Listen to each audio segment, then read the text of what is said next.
Olá, tudo bem? Como vai você? Eu tô gravando esse vídeo aqui pra falar uma coisa que eu sei que vai desagradar muita gente que acompanha esse canal. Muita gente que vê esses vídeos que a gente publica aqui, pode ser que não goste do que eu vá falar. E mesmo que você não acompanhe o canal, talvez essa opinião a respeito de um determinado assunto que eu quero tratar aqui não, enfim, não te agrade de alguma forma. Mas, de toda maneira, a gente tem que gravar vídeos, compartilhar nossas opiniões, sendo sincero, sendo honesto, porque não faria sentido eu vir aqui gravar e ficar mentindo para você, vendendo uma coisa na qual eu não acredito. Eu tenho que ser sincero e honesto contigo, porque essa é a melhor forma da gente se comunicar, né? Mas antes de eu tratar desse assunto mais com centralidade, eu vou tratar também e primeiramente de outros subtemas que tem a ver com aquilo que eu quero dizer aqui de maneira mais objetiva, mas são, vamos dizer, ramificações desse assunto, mas é bom que a gente trate deles primeiro até para ilustrar e contextualizar a minha opinião aqui mais final sobre um determinado tema objetivo e mais polêmico também. Vamos começar falando sobre o estado de saúde, né, do Bolsonaro. Muitos estão dizendo que, na verdade, a família dele, os próprios médicos do Hospital Albert Einstein estão acobertando a real situação, né, o real quadro clínico do Bolsonaro nesse momento. Jornalistas, comunicadores estão indo na imprensa questionar se ele de fato está apresentando esse quadro estável, né, mencionado nos relatórios, enfim, nos boletins médicos divulgados recentemente. Embora tenham dito que o quadro dele era de melhora, né, após a retirada da bolsa, da colostomia, é fato que hoje, né, ele era para ter tido alta e não teve. E sendo assim, é óbvio que as coisas não saíram como planejado. Se nós temos um presidente que está à frente do país, nós temos o direito de saber qual é o real estado de saúde dele, para saber, inclusive, se ele tem aptidão, capacidade para continuar governando o país, se ele tem condições de tomar decisões importantes, cruciais, que são demandadas do presidente diariamente. Nós precisamos saber, como se a gente fosse um passageiro de um avião, e se esse avião tá de repente sem piloto, é bom que a gente saiba, né? Ou se o piloto está passando mal, se o piloto não tem condições de continuar pilotando esse avião daqui até o ponto final, então é bom que a gente saiba disso até para tentar tomar alguma providência. Quando isso de alguma forma escondido, né, grosseiramente falando, mas essas informações são sonegadas ao público, isso indica, bom, um grave problema no mínimo, né? O mais preocupante ainda é o fato do Bolsonaro, numa atitude que demonstra muita fraqueza, né, da parte dele, do ponto de vista político, não querer passar o comando, né, do país para o general Mourão. Então, se a gente, além de termos um piloto do avião que em tese está passando mal e pode ser que nem tenha condições de continuar pilotando esse avião chamado Brasil até o seu rumo final, para além desse problema, o piloto brigou com o copiloto, esse que por sua vez anda falando mal do piloto pelos corredores do próprio avião onde todos nós brasileiros estamos embarcados. E fazendo até aqui uma ressalva, porque no meu entendimento as declarações do Mourão não têm sido no sentido de tensionar ainda mais o ambiente político que envolve o governo Bolsonaro. Muito pelo contrário, ele tem dado declarações que até têm gerado algum apaziguamento, né, dos ânimos, porque assim, é uma diferença muito grande entre o comportamento do Bolsonaro e do Mourão. Porque o Mourão parece ter tido consciência que a eleição já acabou, então quanto menos ele agredir o outro lado, né, do rio político que se constitui, né, a disputa, né, ideológica, partidária, de opinião, enfim, como vocês queiram entender, no Brasil, quanto menos você agredir, mais você consegue gerar um ambiente de unidade e consegue governar, portanto, né? Você não fica, quem perdeu a eleição não merece o execramento público. Nós estamos numa democracia onde se preza pela liberdade de opinião. Quem perde numa eleição, na democracia, tem que ser ouvido também. É lógico que quem ganha vai implantar a sua própria agenda, mas não atropelando, não tentando ofender cada vez mais aqueles que de repente tiveram a sua opinião vencida numa consulta pública, popular, como é a eleição. Já o Bolsonaro tem um comportamento totalmente diferente. Ele continua atacando, né, a oposição, buscando inclusive incentivar o tensionamento. Ele continua mantendo o seu exército, sobretudo cibernético, né, de defensores, ainda num clima de guerra, num clima de conflito. Ele acha que isso pode ser bom, e não, na verdade não é, porque você acaba incentivando a desunidade do país. E um país que não segue unido pós a eleição tende a não avançar, né, tende a não se desenvolver, tende a não também permitir ao governante governar em paz. Então essa é a diferença, e por isso que eu quero dizer aqui uma coisa que eu sei que vai desagradar muita gente, mas eu vou dizer, mas não agora. Vamos lá, vamos continuar com o raciocínio. Para além disso, nós temos um país paralisado, tanto em função do quadro de saúde do presidente, por conta de um desentendimento dele com o próprio vice, que é nítido, né, e é notável, né?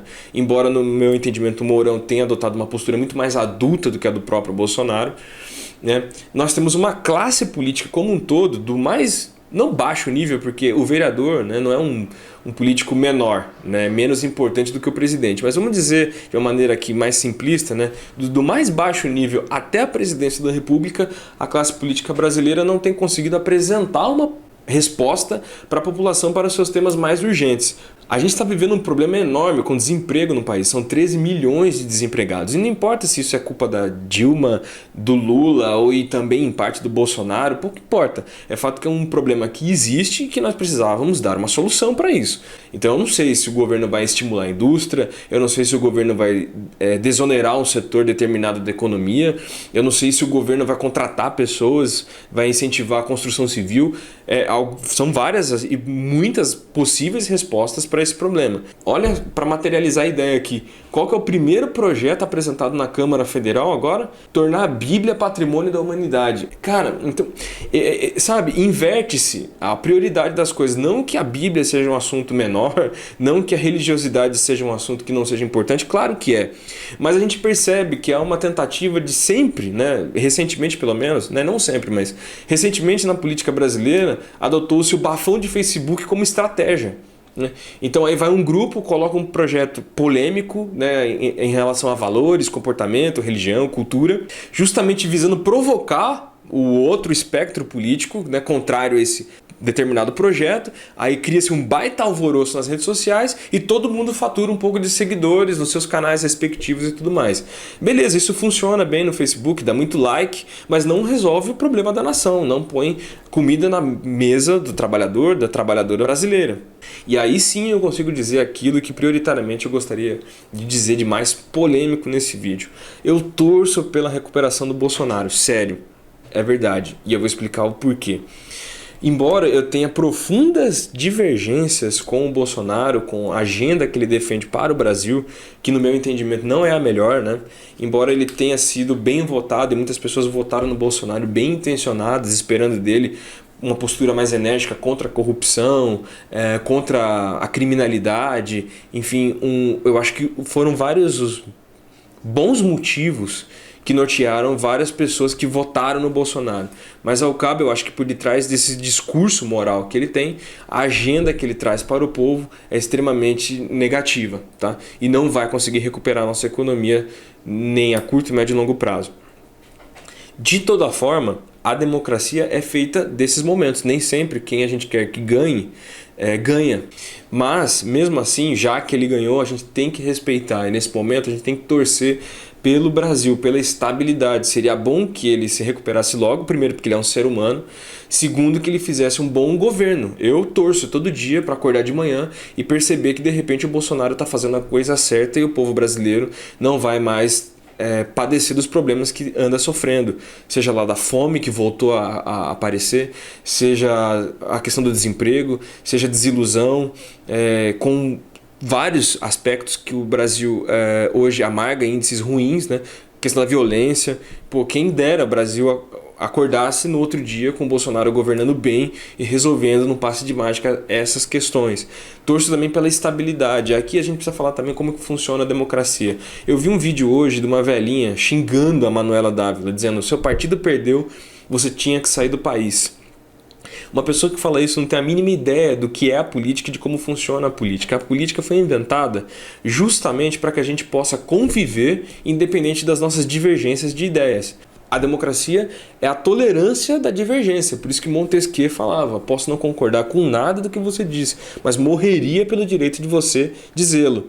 Então, essa senhora que ofendeu a Manuela Dávila não sabe o que é democracia, não sabe o que é política. A Manuela Dávila pode ter sido parte de um projeto que saiu perdedor das eleições, mas contribuiu participou do debate e mesmo não vencedor, né, do pleito, tem o direito ainda de existir, de se tornar oposição e até ajudar, de repente, fazendo uma boa oposição, uma oposição consciente ao governo Bolsonaro a errar menos. É para isso que serve a oposição e para isso que serve a política, porque a partir da política que a gente pode promover alternância de poder sem derramamento de sangue, sem intolerância. Entendeu? O que não pode existir numa sociedade é justamente, numa sociedade pelo menos democrática, é justamente esse tipo de comportamento da velhinha, de dizer que quem perdeu o debate político tem que se ausentar do país. Eu seria contra isso, tanto da parte dessa velhinha, quanto de alguém de esquerda que dissesse que quer implantar um regime totalitário no Brasil e expulsar aqueles que de repente não concordem com essa ideologia de esquerda, marxista, seja lá do que for,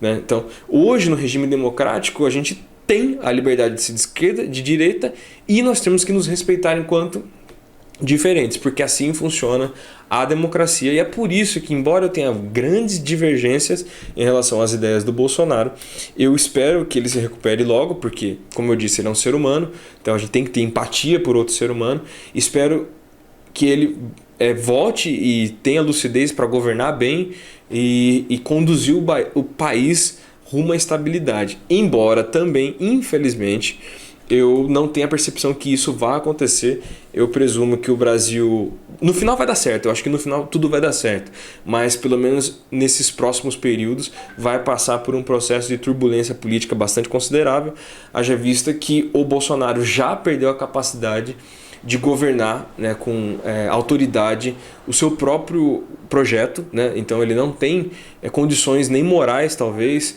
de governar, porque ele brigou com o vice, ou seja, isso é um erro dele, porque isso vai ser acreditado politicamente a ele.